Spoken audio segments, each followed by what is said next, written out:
বিশিষ্ট কবি উপন্যাসিক প্ৰকৃতিপ্ৰেমী নাট্যকাৰ প্ৰণৱ কুমাৰ বৰ্মনৰ নিজ বাসগৃহত জন্মদিন উদযাপন। নলবাৰীৰ লগতে অসমৰ ভিন্ন প্ৰান্তৰ পৰা অনুৰাগীৰ আগমন। নলবাৰীৰ আগশাৰীৰ অনুষ্ঠান হাইটেক কম্পিউটাৰ শাৰদ উৎসৱৰ তৰফৰ পৰা এখনি মানপত্ৰ আৰু ফুলাম গামোচাৰে জন্মদিনৰ শুভকামনা জনোৱা হয়। লগতে আজি এই শুভ দিনটোত প্ৰণৱ কুমাৰ বৰ্মনৰ বহু চৰ্চিত চাংঘৰটোৰ শুভ উন্মোচন কৰা হয়। অনুষ্ঠানটোত উপস্থিত থাকে বিশিষ্ট অভিনেতা পৰিচালক সুজিত শৰ্মা, হাইটেক কম্পিউটাৰৰ স্বত্বাধিকাৰী মৃণালজ্যোতি শৰ্মা ইত্যাদি A to Zৰ কাৰ্যকৰী সম্পাদক ননীগোপাল বৰ্মন, যুৱ ব্যৱসায়ী দিগন্ত মিশ্ৰৰ লগতে নলবাৰী তথা ভিন্ন প্ৰান্তৰ পৰা অহা কবি সাহিত্যিক অনুৰাগীসকল।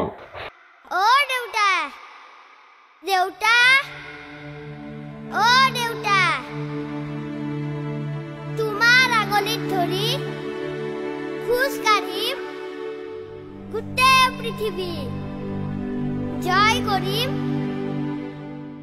জগত আমি। অ দেউতা, সাহস তুমি মোৰ প্ৰতিটো খোজৰে, বাৰে বাৰে আহক। হেপী বাৰ্থডে,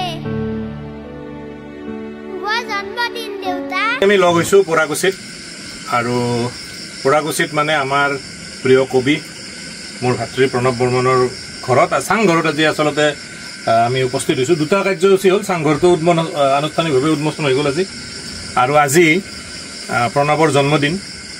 তো এই জন্মদিনটোত আমি সুজিত দা আমি এনেকৈ আটাই লগ হৈছোঁ, গতিকে আমি এটা শুভেচ্ছা দিওঁ বুলি ভাবিছোঁ। আমাৰ শাৰদ উৎসৱ বুলি আমাৰ এটা হাইটেক কম্পিউটাৰ শাৰদ উৎসৱ বুলি আমাৰ এটা অনুষ্ঠান আছে। আমি এটা সৰুকৈ আমি লিখি আনিছোঁ। তাৰ আগতে মৃণাল শৰ্মাই আমাৰ এখন ফুলাম গামোচাৰে জন্মদিনৰ শুভেচ্ছা জনাব আৰু অকণমানকৈ আমি লিখি আনিছোঁ হাইটেক কম্পিউটাৰ শাৰদ উৎসৱ কবি উপন্যাসিক নাট্যকাৰ প্ৰকৃতিপ্ৰেমী মাননীয় প্ৰণৱ কুমাৰ বৰ্মনলৈ উপজা দিনৰ ওলগ 28 মে 2025। দিল্লী যেন আজিও বৰষুণত তিতিছে, পৰাকুচিত এটা শব্দৰ সন্ধিয়াই গজালি মেলিছে।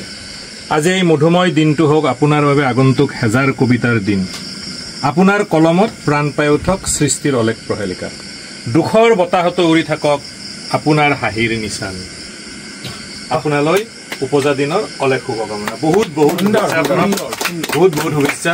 সুজিতা ধৰক অকণমান আশীৰ্বাদ লাগিব, বহুত বহুত শুভেচ্ছা। মই লাষ্টত এটা গহপুৰৰ পৰা শুভেচ্ছা, ৰিপুঞ্জয়ৰ পৰা। এইটো